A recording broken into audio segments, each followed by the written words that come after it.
Hi friends, இன்றைக்கு ஈஸியாக குயிக்காக செய்யக்கூடிய ஒரு ரெசிபியோட வந்திருக்கிறேன். என்னென்னு யோசிக்கிறீங்களா? அதுதான் கேசரி. வீட்டுக்கு திடீரெண்டு விசிட்டர்ஸ் வந்துச்சு நம்மன்னு சொன்னால் குயிக்காக செய்து கொடுக்கலாம். வாங்க எப்படி செய்கிறதுன்னு பார்ப்போம். நான் ஒரு பேணி எடுத்து வச்சுக்கிறேன். இதால் தான் நான் எல்லாத்தையும் அளக்க போகிறேன். சுகர், வாட்டர் எல்லாம் இதால் தான் அளக்க போகிறேன். ரவையை மட்டமாக எடுத்து வச்சுக்கிறேன்.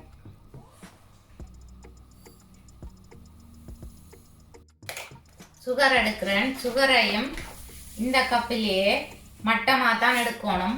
எனக்கு கூட சுகர் போடுறது விருப்பம் இல்லைன்னு சொன்னபடியாக நான் கொஞ்சம் குறைக்கிறேன்.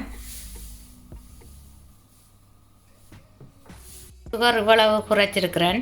நீங்கள் உங்களுக்கு இனிப்பு கூட வேணுமென்னு சொல்லி சொன்னால் நீங்கள் ரவை எடுத்த மாதிரி மட்டமாகவே சுகரையும் எடுக்கலாம்.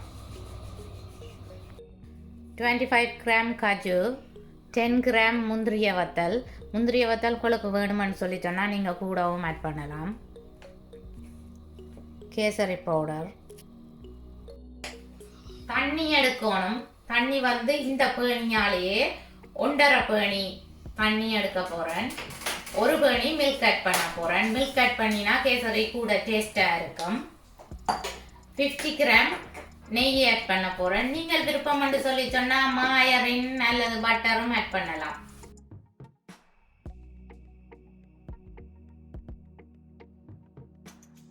ஒரு பாத்திரம் எடுத்து அடுப்பில் ஹீட் பண்ண விட்டு, லோ ஹீட்டில் தான் ஹீட் பண்ண விட்டுருக்கிறேன்.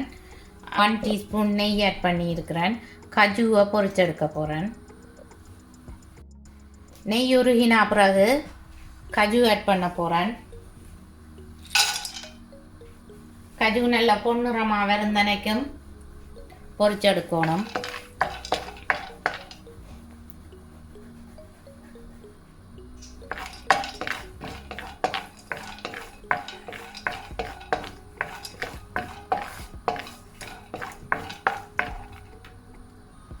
கஜு அரைவாசி பொரிஞ்ச உடனே முந்திரிய வத்தலையும் ஆட் பண்ணுவேன்.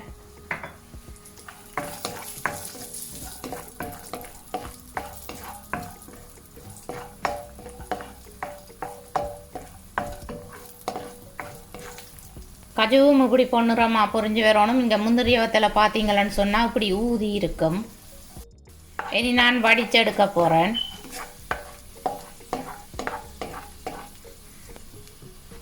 இனி அதே சட்டியிலேயே ரவையை போட்டு வறுக்க போகிறேன்.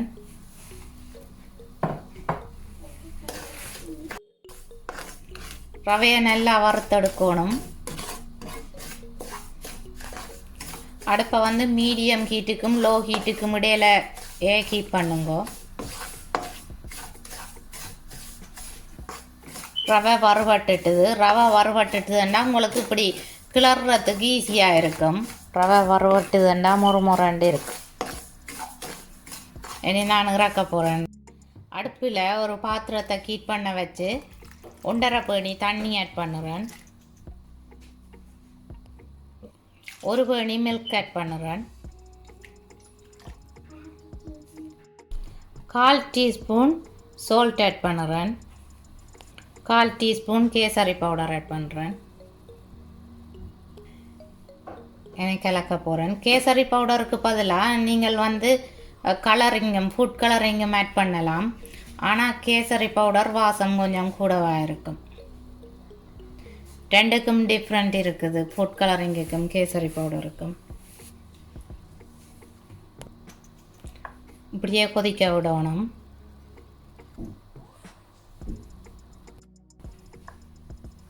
மில்க்கும் தண்ணியும் ஓரளவு கொதிச்சா ஓகே. கூட கொதிச்சுதுன்னு சொல்லி சொன்னால் நீங்கள் ரவை ஆட் பண்ணிக்கல, ரவை கட்டியாக பார்க்கும்.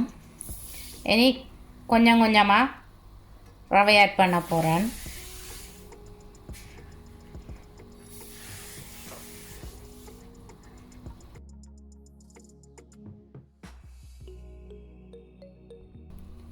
இப்படி கிளறிக்கொண்டே இருக்கணும்.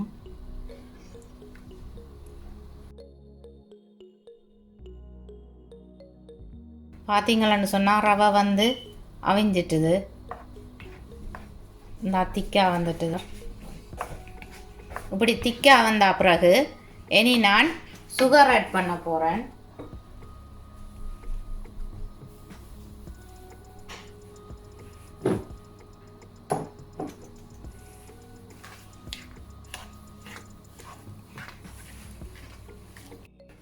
சுகர் ஆட் பண்ணினா பிறகு இப்படி கொஞ்சம் தண்ணி தன்மையாக இருக்கும்.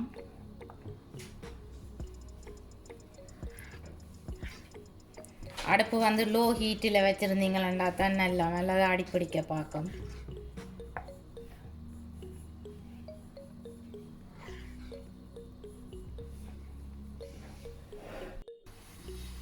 ரவை இறுகி இப்படி பபுள்ஸாக வந்து வடிக்கேக்குள்ள நான் கொஞ்சம் நெய் ஆட் பண்ண போகிறேன். எடுத்து வச்சுருக்கிற நெய்யை நீங்கள் இப்படி கொஞ்சம் கொஞ்சமாக தான் ஆட் பண்ணணும்.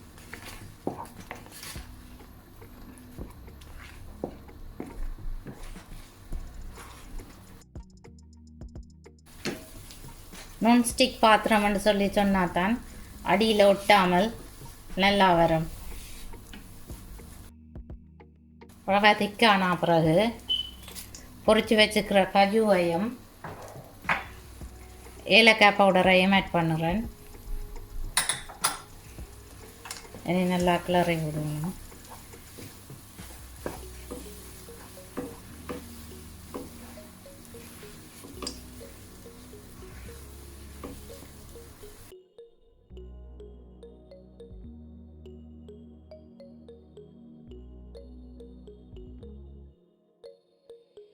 ரவை வந்து இறுக கிளறத்துக்கு ஹாட்டாக இருக்கும்.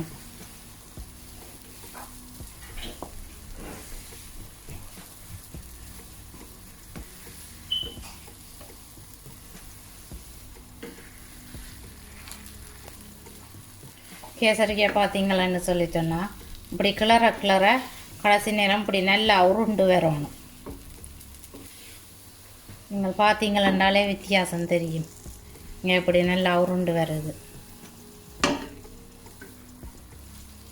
நீங்கள் ஒரு பிளேட் அல்லது ஏதாவது ஒரு டிஷ் எடுத்து நெய் பூசிட்டு அதுக்குள்ள இந்த கேசரியை போடணும்.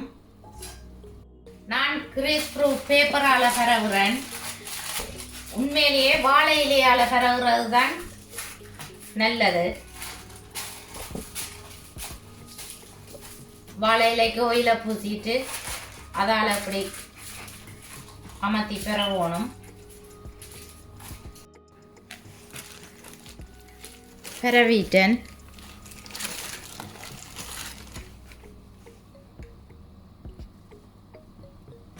இனி பீஸாக கட் பண்ண போகிறேன்.